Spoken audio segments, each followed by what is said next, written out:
Hello again, those of you who are interested in history. In the riveting episode that we have for you today, we are going to explore the fascinating world of ancient Gaul.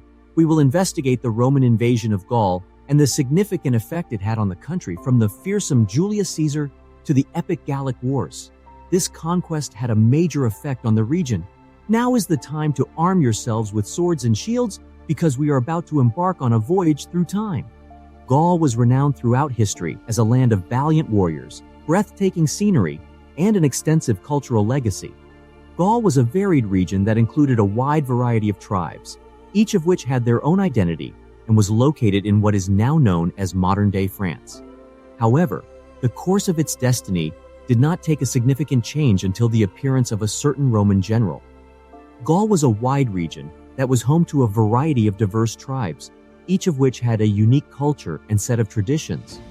Gaulish tribes were dispersed across the land, ranging from the powerful Arverni in the center of Gaul to the savage Belgae in the north. These tribes frequently engaged in both cooperative and combative interactions with one another. A common Celtic language and religious rituals were two of the cultural characteristics that the tribes that made up Gaul had in common with one another. However, there were also considerable regional variances in terms of linguistic dialects, artistic styles, and social systems, demonstrating the richness and diversity that existed within Gaulish culture. Strong warrior traditions were one of the most distinguishing features of Gallic tribes throughout history. Warriors from Gaul were known throughout history for their valor, prowess in combat, and distinctive style of armor and weaponry. They frequently engaged in combat as lone warriors, or as members of tightly linked war bands, and their opponents were filled with awe and horror in their presence. Long swords, spears, and shields were only some of the weapons that Gallic fighters were able to arm themselves with. On the battlefield, they demonstrated an extraordinary level of ferocity, charging into combat with an unyielding spirit. Their reputation as fierce warriors provided them an advantage in many of the fights they fought with the people who lived in the area. A hierarchical framework was used to organize Gallic society, with aristocratic elites occupying the highest positions. Within their own tribes, these elites wielded considerable authority and influence, and they frequently ruled as chieftains or kings. They were in charge of the allocation of land, riches, and resources, which gave them a central position in the affairs of the tribe. Farmers, craftsmen, merchants, and other members of the working class made up the lower levels of Gaulish society. The many tribes were governed by and administered justice according to their own unique systems, which were largely based on the authority of the various tribal leaders. The introduction of Roman rule into Gaul was a watershed moment in the development of the history of the various Gallic tribes. In the beginning, certain tribes allied themselves with the Romans or established commercial agreements with them because they could see the advantages of having diplomatic ties as well as economic prospects. However, when Roman influence spread farther, conflicts began to emerge. The Gallic tribes put up a ferocious fight against Roman annexation because they were aware of the danger it posed to their independence and way of life. In open rejection of Roman power, tribal chieftains like Vercingetorix of the Arverni and Ambiorix of the Eburones rallied their people under their banners and engaged in bloody battles with Julius Caesar and his soldiers.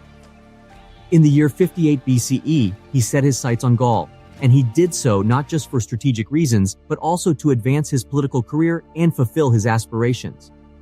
Julius Caesar was born in Rome in the year 100 BCE into a family of patrician origin. He had extraordinary intelligence and charisma from an early age, laying the groundwork for the successes he would go on to achieve in the future. Caesar's aspirations were limitless, and he sought glory in both the political and military sectors of life during his time in Rome. Caesar was an accomplished military commander before he rose to power in Rome and became the legendary statesman and dictator. Caesar's early years were spent serving in a number of conflicts, notably the Social War and the campaigns in Hispania. These experiences allowed Caesar to demonstrate his military prowess. His reputation as a rising star in the Roman military was cemented as a result of these experiences, which helped him improve his talents as a commander.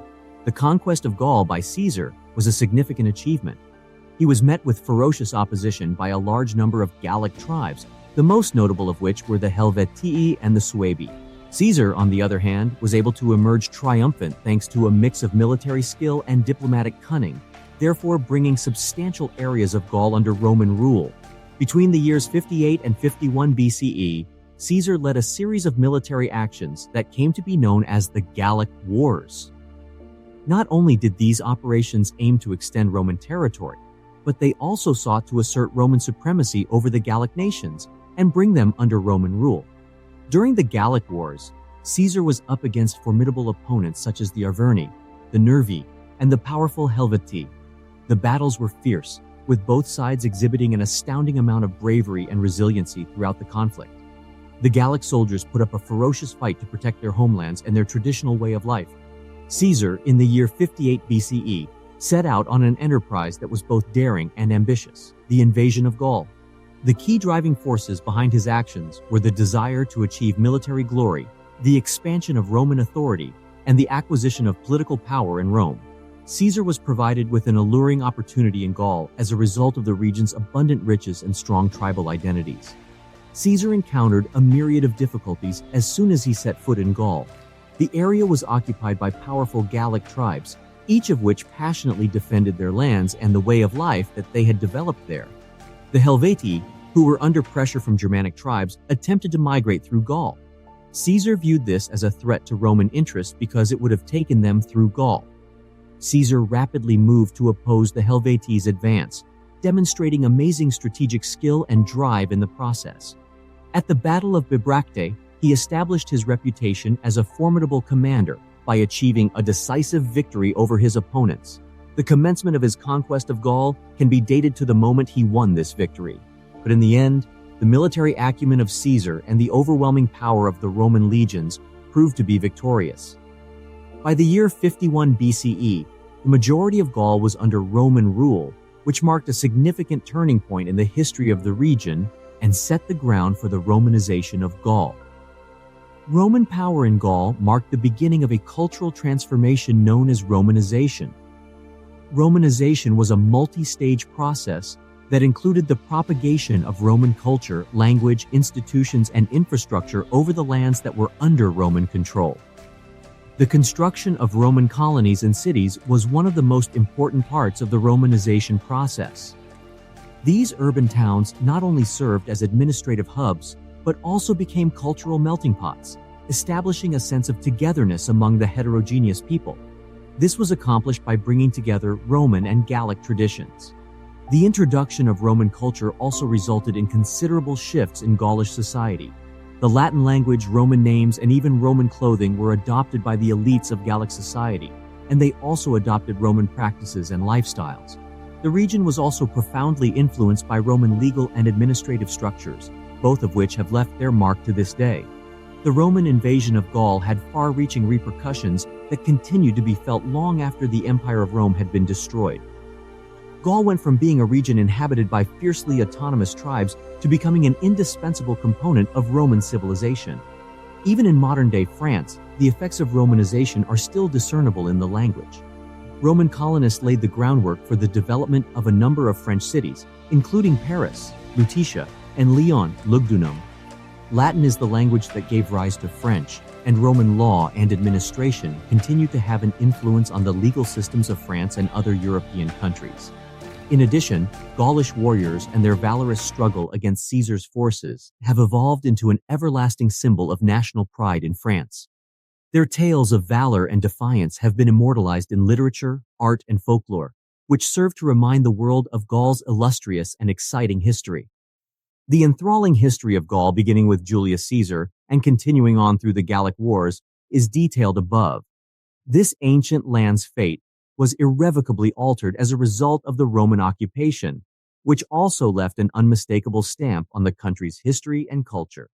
Therefore, the next time you find yourself meandering through the picturesque streets of France, keep in mind the epic story of Gaul and the enduring legacy of the people who lived there.